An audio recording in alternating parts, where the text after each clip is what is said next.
Now I'd like to turn to Rick and Maureen Hunter for their build along of their Hunterline King Truss Bridge. Rick, Maureen, welcome. Hi. Hi, everybody. Welcome to our last segment in this series. We're building our King Post Truss Bridge, and I guess everybody should be up to the same level that we are right now. Tonight, we want to put the large MBWs on and put the rods in.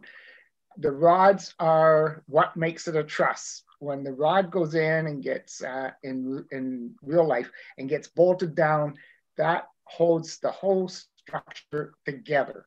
I never wanted to get into tension and compression and all that stuff because that's way too complicated. So just trust us that this rod has to go in. Now, we use phosphorus bronze. In your kit, you should find a couple of rods in there, phosphorus bronze, and they are prototype size and so on. Why we use phosphorus bronze as opposed to piano wire or music wire? It's user friendly. Brass and music wire and all those rods like that, they're too rigid. They don't have any flexibility in. Phosphorus bronze, you just can bend it this way and snap it in, and it snaps right back to its original position.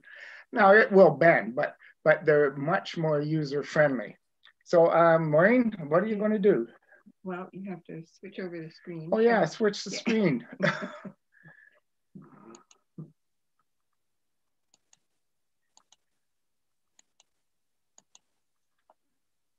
There we go. Okay. All right. So everybody's bridge should be looking something like this. And last week we did that diagonal brace with that little complicated compound angle cut. And then I think you were supposed to put the NBWs in on that diagonal brace. So you've got one on each side, the bottom and the top. Okay. So what we're going to do now is put that rod, phosphorus bronze rod, through here. And I'm just going to show you how I do that. So if you take your rod and just hold it vertical up against your bridge, and you're going to cut it, get your wire cutters, and you want to cut it maybe just a 1/4 of an inch smaller. Don't use your drawing. Lay it up against your bridge. You can see where I'm doing that. Right from the bottom of the cord, right to the top. Okay, and cut it about 1/4 of an inch shorter. Now, one of the thought processes that we have, even though this has only got one metal rod, did you see that go flying? So, yeah. Oh, wow. It's a metal, and metals expand and contract through the seasons. And if you took one of our big howls, like they have maybe 160 different rods in them, they will expand and contract through the seasons. And if they expand to the point where they disfigure the look of the bridge, and they can do that. So we always what we call float. So the rod actually floats inside. So the process that we're going to do is we're going to put one of the big MBWs that you have, the larger ones. They are actually a square nut on a square washer. They're pretty big for the scale, but they are to scale. So one of those goes underneath and one goes on top to hold the rod in place so it won't slip out. Before we do that, before we get to that point, I cut the other wire as well, and I'm just putting them on each side so I don't get them mixed up, so I know which side they go on. Okay, and I'm going to weather the rods now. I've got that micro engineering rail weathering solution. It's pretty well used. I've reused this hundreds of times probably, so it takes a little bit longer to etch it. Now, if you don't have a solution that you can etch it with, you can put the wires in and paint them afterwards. Use some acrylic paint to, make them rust or black or whatever color you want them. But I'm just gonna put a little bit in a container here. And I'm going to put a rod on each side. So again, I don't get them mixed up. So what that's going to do is it's going to etch it into a black. Usually it doesn't take very long. You can put them in there and it could be done in like a minute. And then you have to quickly rinse it with water so it stops the reaction process. And that's what's neat is it's just with water. You don't need any special cleaning of it. You just kind of watch it and take it out when it's the color that you want. Mine's might take a little bit longer because it has been used so many times, but you can, I don't know if you can see that it's starting to turn a little black. Oh, look at all the floats in there. Yeah. Oh my goodness. Yeah. It's almost there. But anyway, while that's sitting there, I'm going to let it sit for a while. What you want to do is file flat the peak. Okay, where you've got your side bracing and the diagonal bracing. You've got a real point there. So what you want to do is file that flat. You want to make the surface about the same square as what the MBW is. So if you look at it, and if it's 1/8 of an inch wide, then you should file it down to about 1/8 of an inch wide. And if you're doing the diagonal braces, but the other brace going the other direction, if you start to hit it, that's okay too. And it is really good that this is, you've let the glue set up on this. It's just a much stronger joint. And so it's getting to the right. Yeah, that's good. That looks good. So then do the other one. Now, if you remember, we drilled the cord, the bottom part, we drilled that before, because right now it'd be pretty hard to drill it.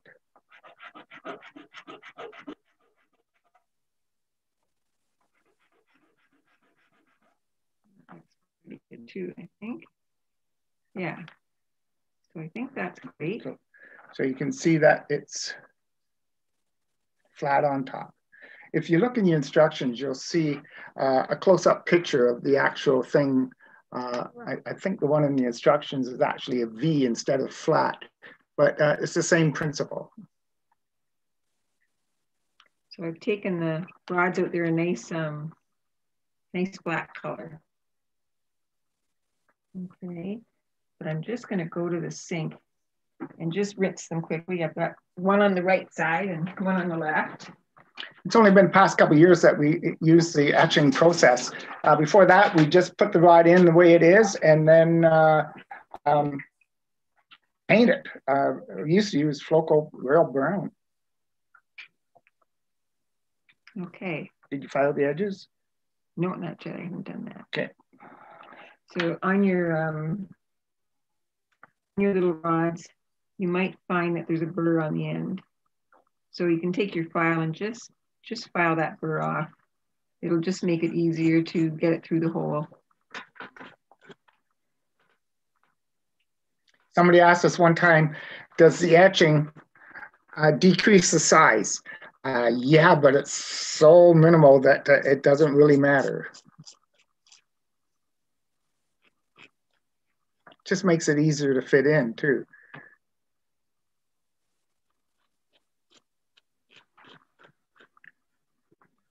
Okay. All right.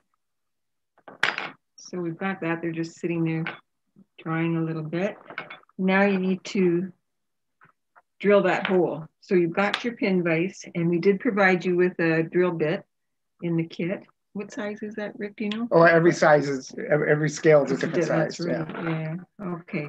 You want to just make sure it's right, kind of hard to see there, right in the center. And right over the crack between each diagonal. That's your target.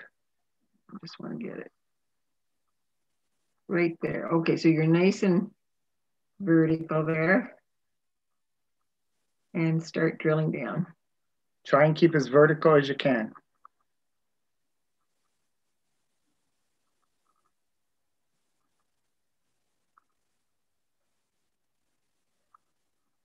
Now, as it's passing through, it might hit part of the brace, the one that goes out from that. So it might hit part of that. That's okay. So just make sure it's nice and clear.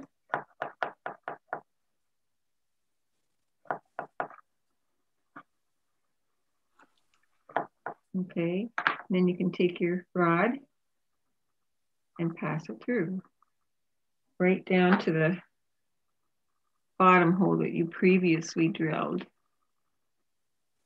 There you go.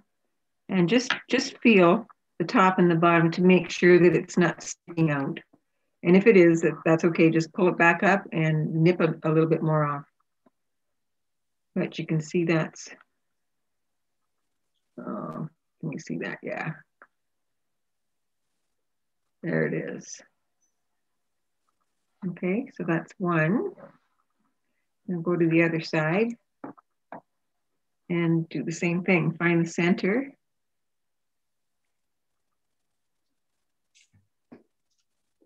And drill straight down.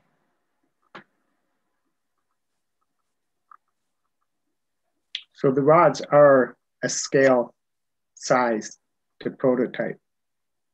I think it's an 1.25 rod. Okay. That's good. For the fellows doing N scale, this can get pretty small.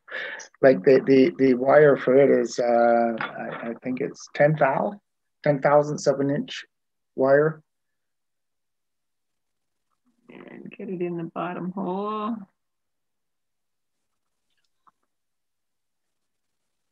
Now, is the drill bit the actual most expensive part of the kit? You're probably right.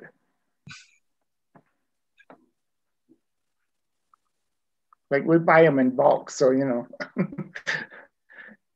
There we go. So we've got them both in. Geez, it's starting to look like a King Post Bridge. Yeah.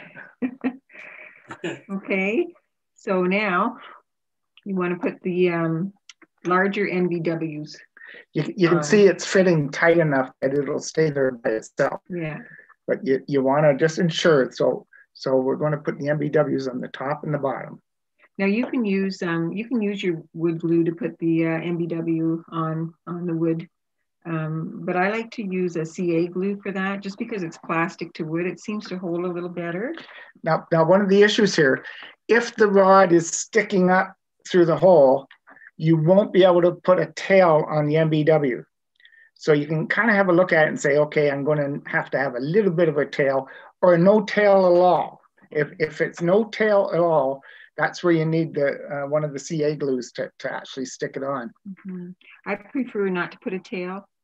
I don't know, I don't know. I've tried putting the tail on and I don't seem to be able to get it in there very good. So I'll take my X-Acto knife and just, put it right up against, right where the tail starts at the bottom of the nut bolt washer casting, and just carefully cut it off. This should be old hat to everybody. They're all experts at this. So it's really flat. It's completely flat. If it's not, you can take your file and just file the little piece of the tail that might be left underneath that NBW. But I think I've got these. I can take my tweezer and just have a look, but they're sitting really flat. It's completely off. If you flip it over, you'll see that there's no tail there at all. So it's going to be easy to glue on. It's going to be nice and flat against that top of the meeting of the braces, all the braces. Okay, so I'm going to flip the bridge over, and put a little dab of my CA glue on where the wire goes into that hole. Just put a little drop. This is coming out kind of fast on each side.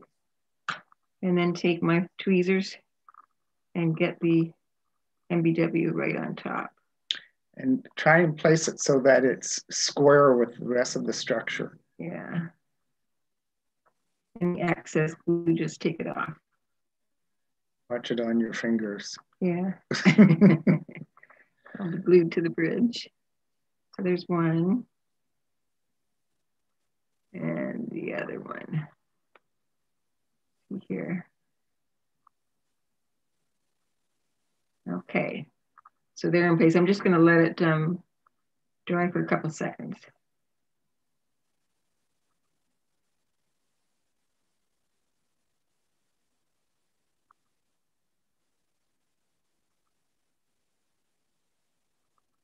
You can see that.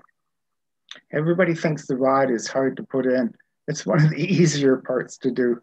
Mm-hmm. It was that brace last week that was the toughie. Just try to get your excess glue off. And remember not to glue yourself to with the CA glue. Yeah. Hey, a funny story about that. This goes back 15 years at a Canadian show.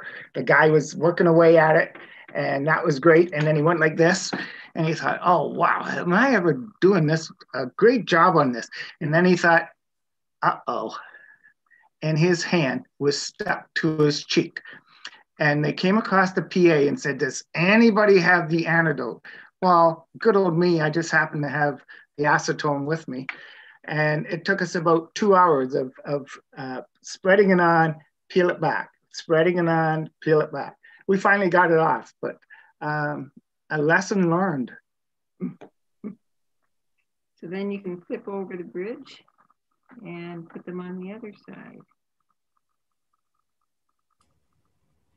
Rick and Maureen, you know what I do with CA is I'll put a drop of CA on a piece of paper or something, and then some of your phosphor bronze wire, some of the fine wire in a pin vise, and you just move a little tiny bit of that glue over, and I find it's a lot more controllable than that's a good idea.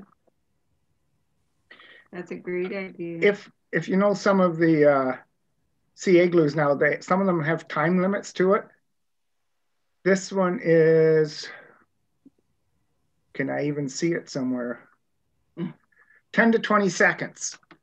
So this is, you have 10 or 20 seconds of playtime on it. Yep.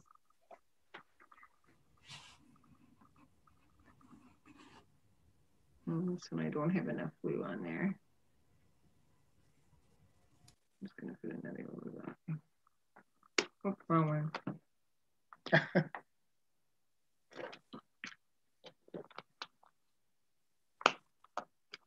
Okay.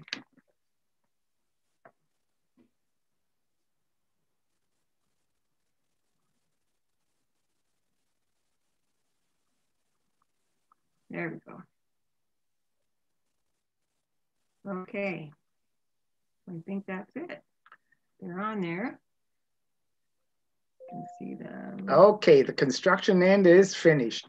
Now, part of last week, we were putting the highlight color on. So this is the darker color that you have. So we're going to do that again.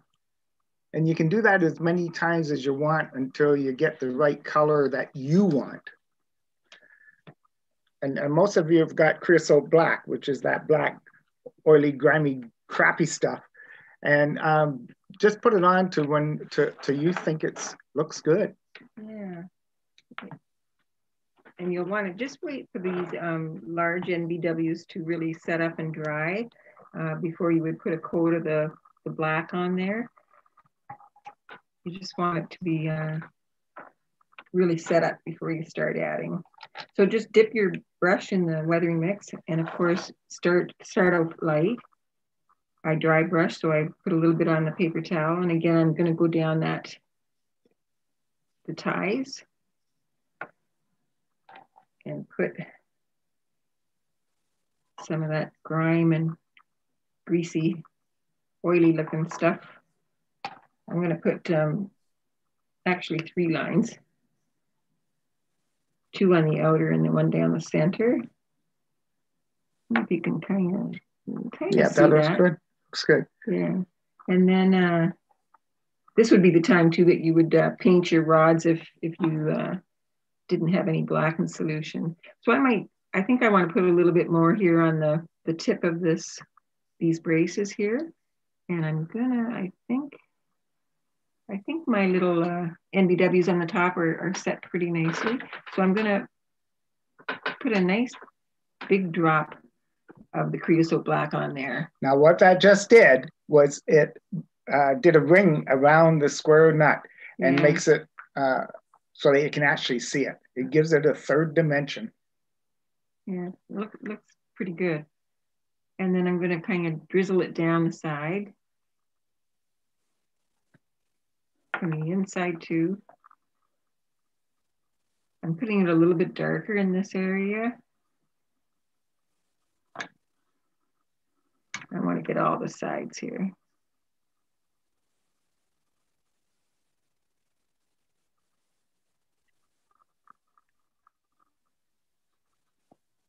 You just add as much as you like. Maureen, so one of the things I want to... Maureen, it looks like you're barely touching just parts of one of the pieces of wood.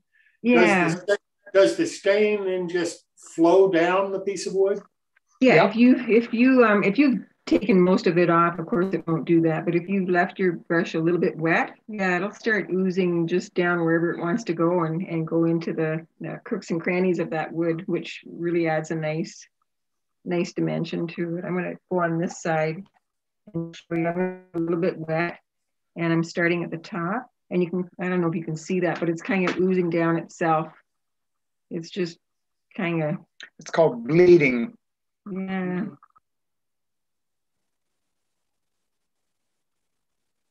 So when you're doing this, Maureen, you really start at the very top part of anything that you're doing, right? Yeah, and then you can turn the bridge upside down too, and maybe start at the bottom and do the same sort of thing. I see. Yeah, I want to get in there a little bit, make it a little bit darker. This is making the difference between a so-so bridge and a really good looking model. It doesn't take a lot.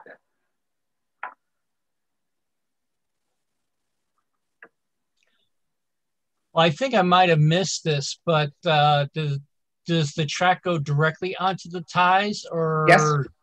Okay. Yeah, no, what I've done in the past is, okay, the section where you're going to install the bridge, just break off, if you're using prefab track, just break off all those ties and slide this up in. And you don't really need to glue the entire length of the track. So what I've done is just let the track float there. And if it becomes an issue of gauge, then just put a dab of glue either on the inside or the outside where you need the help, just to hold it on. So you got to remember that when you get to a bridge, the entire contour of ties changes. They're much closer together, and they're usually a little bit longer, and they're a different profile. Like your mainline ties are 7x9, while in this case we're doing an 8x8.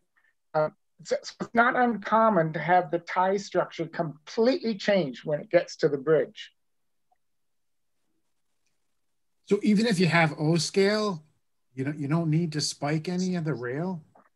Well, you can. Like it depends on if you run some stuff over it and you find that it's wobbling a little bit, I would just spike it or use just a drop of glue. Spiking might look better. My experience with spiking is the first time I ever spiked anything was on a long bridge, a trestle, and I had really neat this all the way along, in and out of gauge all the way along. So what I've learned to do is I use a 5-minute epoxy, and I put the first rail on where it should go and let that dry. And then when I put the second rail on, put it where it should be going. And then what I use is a KD 3-point coupler gauge. And it has a single one and a double side. So the single one, put that on the rod, on the rail that's already down. and then just run your gauge up and down to gauge the other one. And then I let that dry for just a minute or two.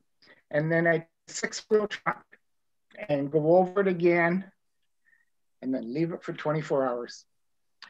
Then I'll go back and spike it after it's dry. Then your track is extremely straight, which is a little more pleasing than waving in and out.